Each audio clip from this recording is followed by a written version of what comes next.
Hello, నేను miss రావు. చంద్రబాబు నాయుడు ఎప్పుడు కూడా కార్డియల్ రిలేషన్ మెయింటైన్ చేయాలనుకుంటారు, అధికారంలో ఉన్నప్పుడు కానీ అధికారంలో లేనప్పుడు కానీ. అందుకే జగన్మోహన్ రెడ్డికి ఫోన్ చేసి ప్రమాణ స్వీకారానికి పిలవాలని చెప్పేసి అనుకున్నారు. ఆయన్ని కూడా కలుపుకొని రాష్ట్ర అభివృద్ధిలో భాగస్వామ్యం చేయాలని చెప్పి భావించారు. కరెక్ట్గా 11 సార్లు ట్రై చేశారు చంద్రబాబు నాయుడు అనేది తెలుగుదేశం పార్టీ వర్గాలు చెప్తున్నటువంటి మాట.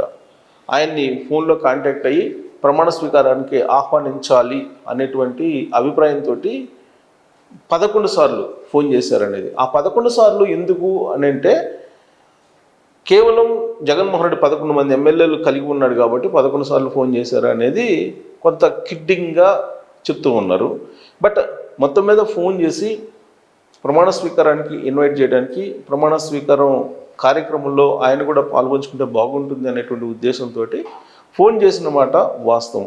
కానీ జగన్మోహన్ రెడ్డి ఆయనకి ఫోన్ లేదో, లేదా ఫోన్ ఉండి కూడా చంద్రబాబు నాయుడుతో మాట్లాడడానికి ఇష్టపడటం లేదో, మొత్తం మీద ఫోన్ అయితే స్కిప్ చేసేసారు. తాడేపల్లికి అనేక సందర్భాల్లో అనేక సార్లు చంద్రబాబు నాయుడు ఫోన్ చేశారు ప్రమాణ స్వీకారానికి ఆహ్వానించడానికి. కానీ జగన్మోహన్ రెడ్డి రిజెక్ట్ చేసినట్టు తెలుస్తుంది.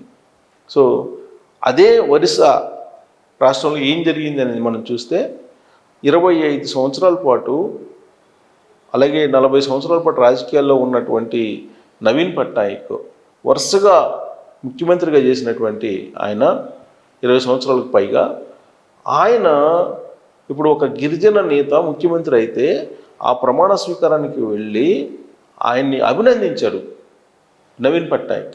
జస్ట్ పక్క రాష్ట్రమే, ఆంధ్రప్రదేశ్ పక్క రాష్ట్రమే ఒరిస్సాలో బీజేపీ ప్రభుత్వం ఏర్పడింది.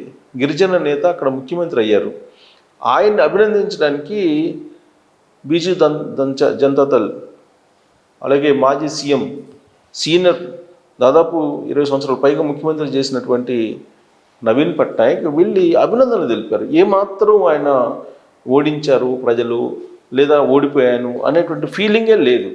రాష్ట్ర ప్రయోజనాల కోసం మీరు నాకంటే బాగా చేయండి పరిపాలన అని చెప్పి ఆయనకి అప్రిషియేట్ చేస్తూ ఆయనకి కంగ్రాచులేషన్స్ చెప్పి హుందాతనంగా వచ్చారు. సో రాజకీయాలంటే అలా ఉండాలి.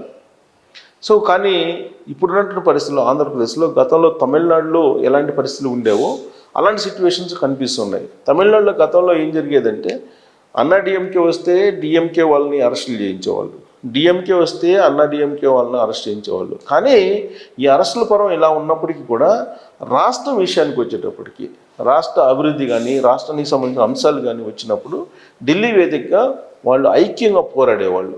కానీ ఆంధ్రప్రదేశ్లో అలాంటి సిచ్యువేషన్ మనకి కనిపించట్లేదు.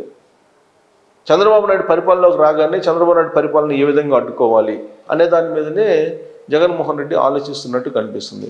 అసలు చంద్రబాబు నాయుడు పూర్తి స్థాయిలో బాధ్యతలు స్వీకరించకుండానే ఢిల్లీ వెళ్ళి, ఢిల్లీలో రాష్ట్రంలో అరాచక పర్వం కొనసాగుతుంది, రాష్ట్రం అతలాకుతలం అయిపోతుంది, రాష్ట్రంలో శాంతి భద్రతలు లేవు అనేటువంటి విషయాన్ని కేంద్ర హోంశాఖకి, రాష్ట్రపతికి, మానవ వనరుల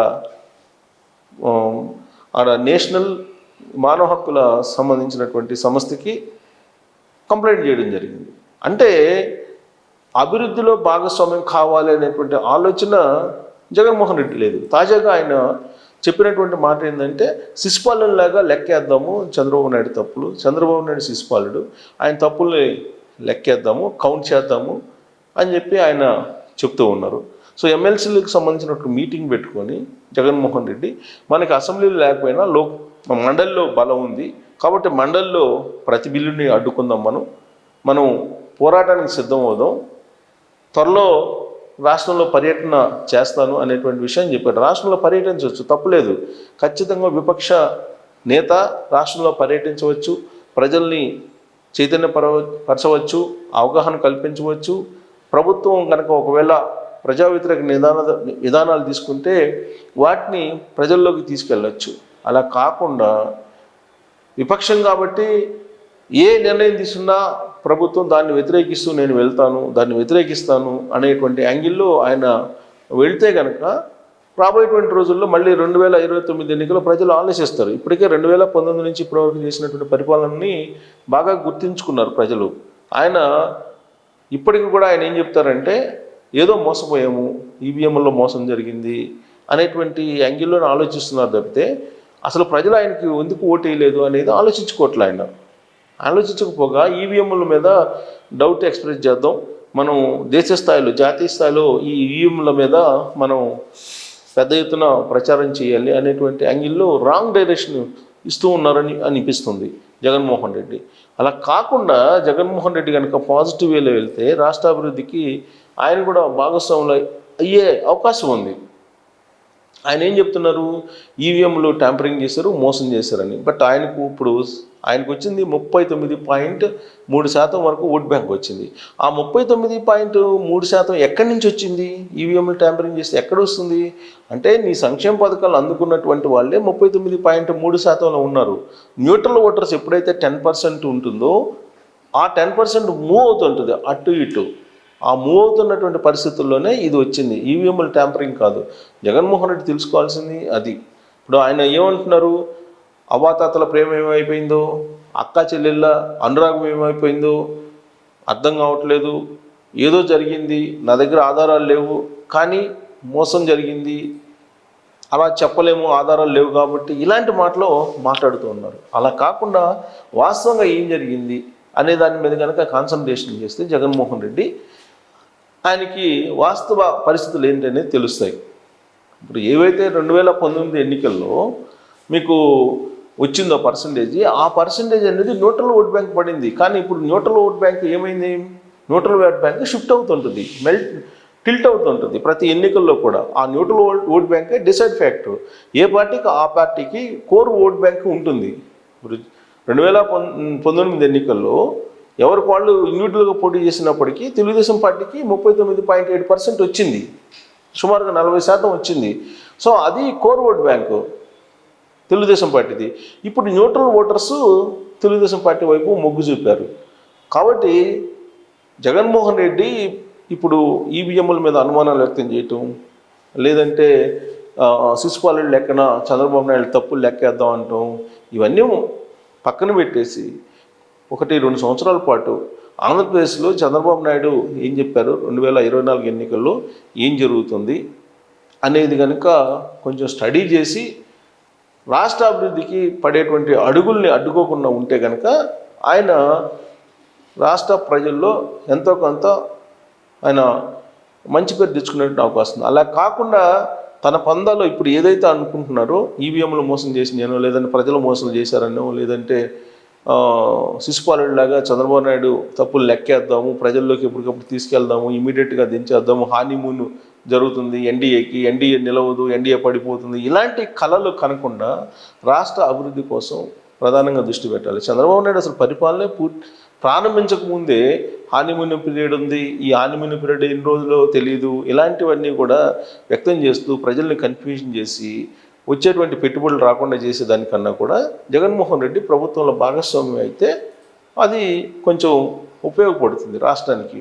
అలా కాకుండా తను ఏదైతే ఎంచుకున్నాడో ఆ మార్గం కనుక వెళ్తే భవిష్యత్తులో కూడా నష్టపోయేటువంటి అవకాశం ఉంది. అందుకే చంద్రబాబు నాయుడు అందరినీ కలుపుకొని పోవాలనేటువంటి ఆలోచన చేస్తున్నాడు. ఆ ఆలోచనతోటే జగన్మోహన్ రెడ్డికి కూడా ఆయన ప్రమాణ స్వీకారం అప్పుడు ఫోన్ చేసి ఆహ్వానించాలనుకున్నారు. ఒకవేళ ఆ ప్రమాణ స్వీకారానికి వచ్చినట్టయితే బాగుండేది. గతంలో కూడా 2019 ఎన్నికల్లో చంద్రబాబు నాయుడు ఓడిపోయినప్పుడు తెలుగుదేశం పార్టీ నుంచి ప్రతినిధిగా అచ్చెన్నాయుడిని పంపించారు ప్రమాణ స్వీకారానికి, జగన్మోహన్ రెడ్డి ప్రమాణ స్వీకారానికి. అలాగే జగన్మోహన్ రెడ్డి రాకపోయినా ఒక ప్రతినిధిని పంపించినట్టయితే గౌరవం ఉండేది వైఎస్ఆర్ కాంగ్రెస్ పార్టీకి. అలా కాకుండా శత్రువులాగా చూస్తున్నారు. ఎప్పుడు కూడా రాజకీయాల్లో అధికార పార్టీ ప్రత్యర్థి పార్టీ ఉంటుంది, కానీ శత్రు పార్టీ ఉండదు. శత్రువులాగా ప్రత్యర్థులను చూడకూడదు. ఆ విషయాన్ని ఆర్ఎస్ఎస్ మోహన్ భగవత్ కూడా ఈ మధ్యకాలంలో చెప్పారు.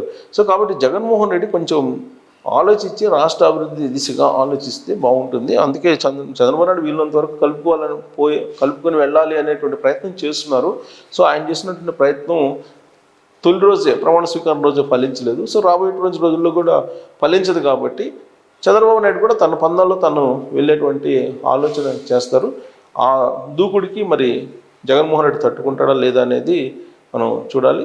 దీని మీద మీ అభిప్రాయాన్ని కూడా తెలియజేయచ్చు. Thank you very much.